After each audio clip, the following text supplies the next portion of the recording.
કૃષ્ણનું ભક્ત હોય તો એને 3 અક્ષર તો બોલવા જ પડે. ત્યારે ભગવાન આવીને ઊભો રહે, કનૈયા. કનૈયા બોલે ત્યાં ત્રીજો અક્ષર પતે નો પતે ત્યાં ભગવાન પોતે આવીને ઊભો રહી જાય. પણ એને 3 અક્ષર તો બોલવા પડે. કોઈ ભગવાન રામનું ભક્ત હોય તો એને 2 અક્ષર બોલવા પડે, રામ.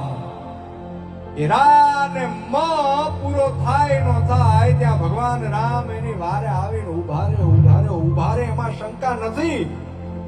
પણ દુનિયાનો કોઈ એકાક્ષરી મંત્ર હોય ને તો એ કેવળ માં છે કે જે માં શબ્દ મોઢામાંથી નીકળે ને એની પહેલા માં આવીને ઊભી હોય કે મારા દીકરાને શું થયું, મારી દીકરીને શું થયું. હે બાપ,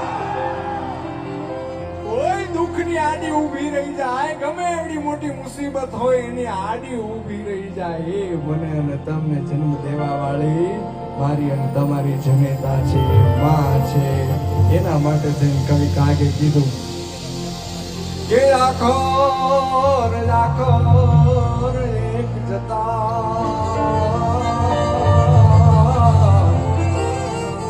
મને કરોડોના આખર કામના.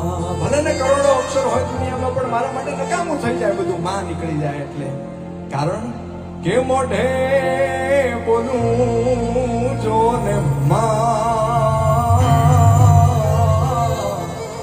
ત્યાં તો મારા કોઠાને ટાઢક વળે, મારા કોઠાને ટાઢક વળે.